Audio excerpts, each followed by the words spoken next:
Hello everyone! For today's video, we will cook bagoong alamang na pwedeng pang-ulam at sausawan. Tara, magluto tayo. Ito ang mga kakailanganin natin. Bawang, sibuyas, kamatis, siling haba, kalamansi, at siling labuyo. So una, igigisa lang muna natin tong bawang. Binilisan ko na yung part na yan para hindi kayo mainip. Gigisa lang yung bawang at sunod naman, gigisa na rin natin yung sibuyas. So, antayin lang natin mag-caramelize ng kaunti yung sibuyas at saka bawang. Halo-halo lang, sautay lang.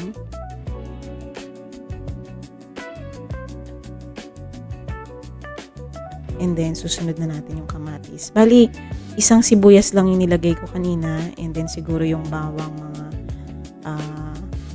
3 peraso lang or 4 yata. And then, yung kamatis, dinagdagan ko pa ng isa dyan kasi tingin ko parang kulang siya.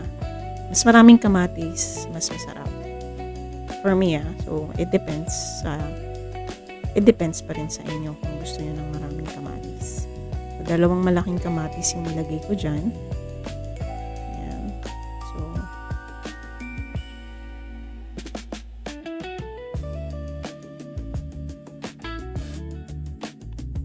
Hiniwa-hiwa ko na yan on the background. Ayan, nilagay ko na. So, isosotay lang din natin yung kamatis hanggang sa maluto. Ayan, halo-halo lang. Kailangan maghiwalay yung balat niya dun sa laman para bago natin ilagay yung bagoong alamang. Lakad ako ng lakad sa background, diba? Ayan. So, antayin lang natin. Kumukulo na siya. Ayan. So, halu-haluin lang ulit natin. Sotay lang din yung kamatis.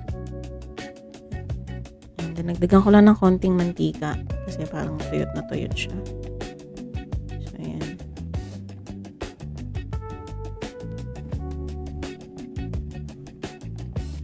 Takpan lang natin, antayin natin kumulo. Para mabilis maluto. Ayan. Ayan, mukhang pwede na. Okay na. Lagay na natin yung siling haba para lang magkaroon siya ng konting spice. Ayan.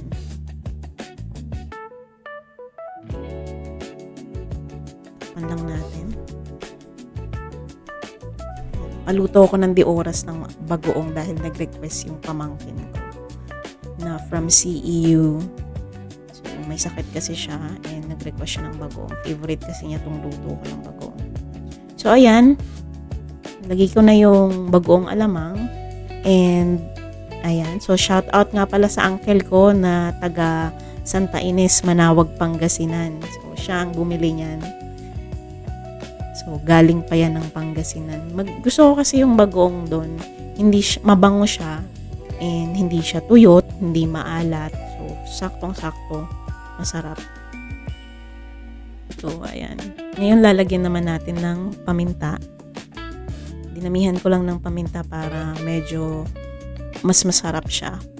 Mabawasan yung lansa. Ayan. Halu-haluin lang natin para kumalat yung paminta. Brown black pepper yung nilagay ko.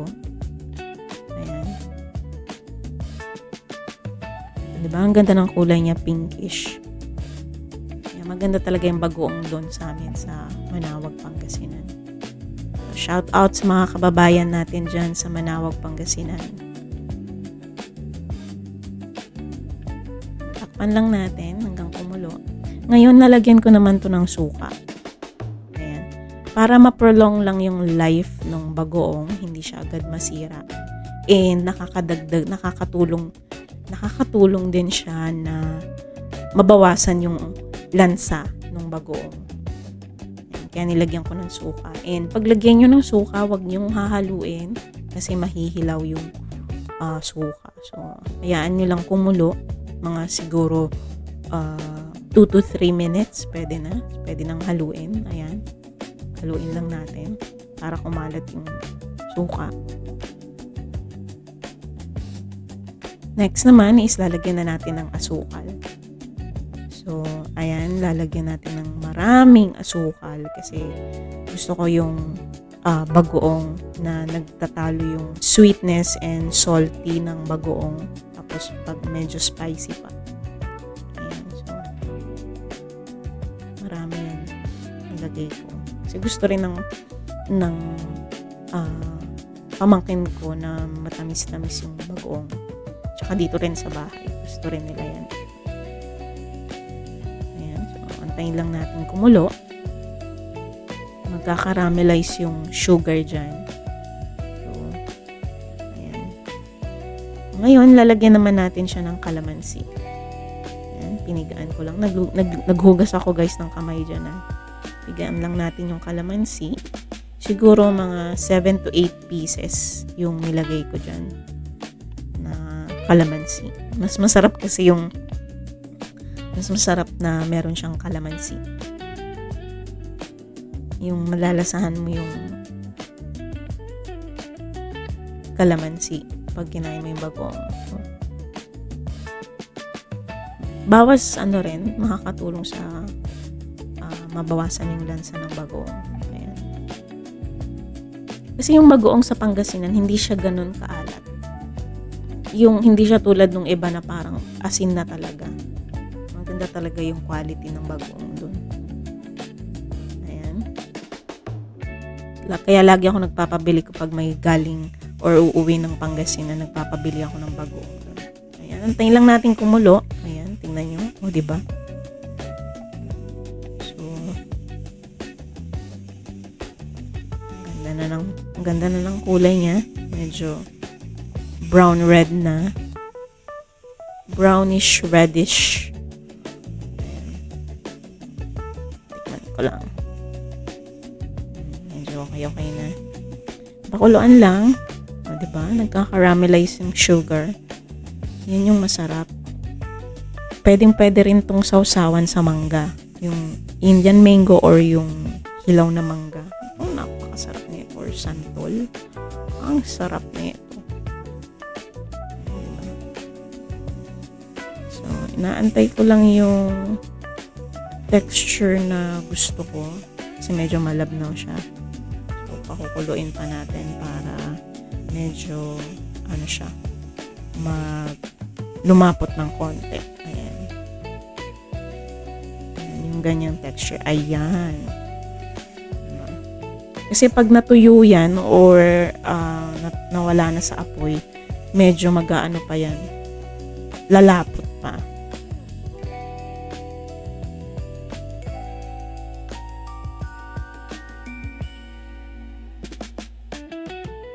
So, ayan, nilagyan ko ng siling labuyo.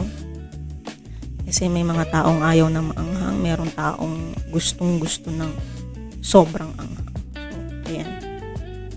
So, I hope you like this video.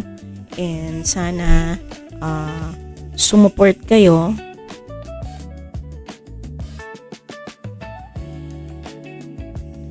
Ayan, okay na. Luto na. So, that's it for today, guys. Thank you for watching. If you love this recipe, you know what to do. Like, subscribe, and stay hungry for more. See you next time. Bye!